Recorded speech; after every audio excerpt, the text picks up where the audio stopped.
everybody. Welcome once again to Madhura's Miscellany at Madhura Patwardhan 2242 on YouTube for another session continuing subtenses. So last time we saw the subtense in the present tense format, in the present time. Now let us see how we make the subtenses in the past, that is for yesterday. So there are again 4 tense forms. One of them is the basic tense, past, simple or indefinite. For example, it rained. So it is referring to a single act of the past which is over. So it rained, maybe you will say yesterday. India won the match. So now it's over. That one activity is over. We don't know the duration of that activity. We don't know when it started. We only know that it happened in the past. Now, like the present tense, we also have the past continuous. So, just as we have present continuous, we have the past continuous tense.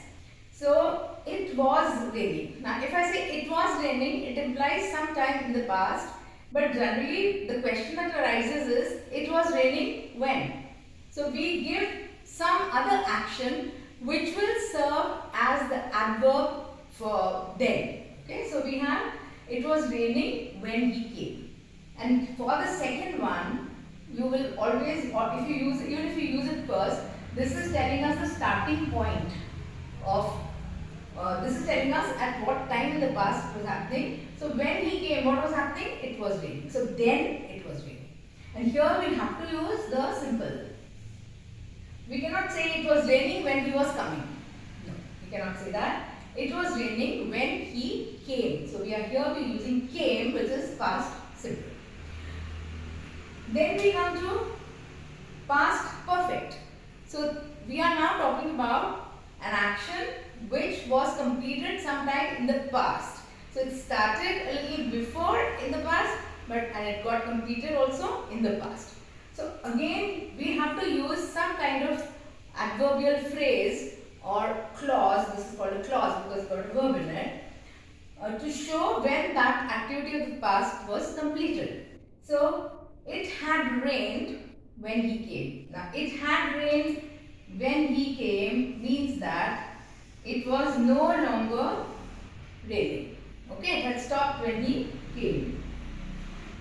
And finally, we have the past perfect continuous, which is it had been raining for some time or since noon when he came. Now from this you will notice that in the present tense subtense forms, we could just imagine or visualize now. Okay, so it is raining. If I say it is raining, we know that it is raining now. It has been raining since a long time, it's still happening. But here, unless we give some other support to it of time, some kind of durational or time adverb or phrase to it, we don't know when it is in the past. So here we are saying it had been raining for some time since noon when he came. So because if I just stop the sentence, it had been raining for some time. Immediately the question that will come is when? It had been raining for some time when? Okay, fine, it's the past. But what past? Give some other reference to attach it to it. So we are putting in some other action. So in a way you can say except for the present, most subtenses of the past and the future require some other action to happen as a reference. So they are what is known as sequential tenses. They are rarely used alone. There is always some other tense with it. So let's take some more examples. I was sleeping when the bell rang. I was sleeping. At what point of time was I sleeping? When the bell rang.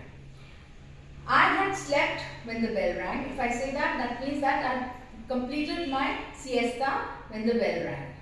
I had been sleeping for a long time when the bell rang. So that means when the bell rang, my activity got completed in the past. Before that was going on for some time and it was also happening at the time of the bell ringing. Alright.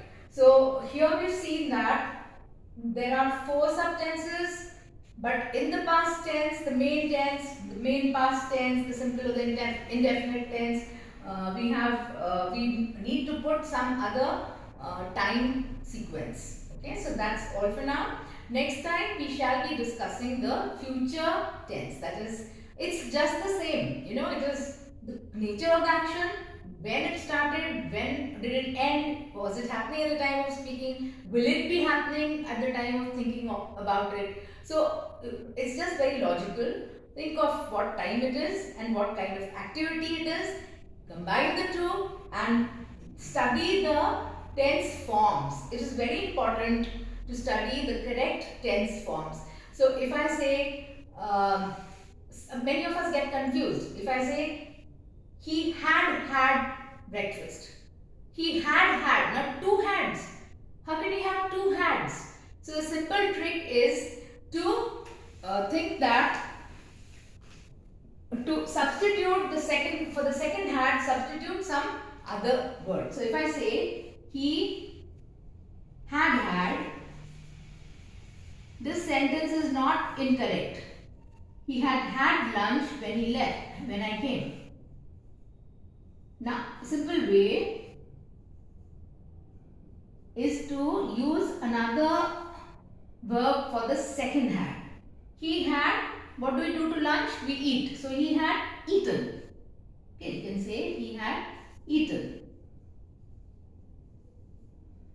He had a bath. If I say he had a bath, it means that he had taken a bath. He had a car when he was young. So it means he had owned a car. So just remember, if you encounter had, don't immediately mark it as wrong.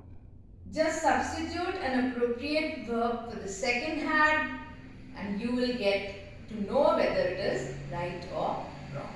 So that's all for now. Thank you. Please do like, share and subscribe to my YouTube channel at Madhura Patwardhan 2242 for Madhura's Miscellany for another session of grammar in which I shall be discussing the future tense subtenses. Good night. Thank you.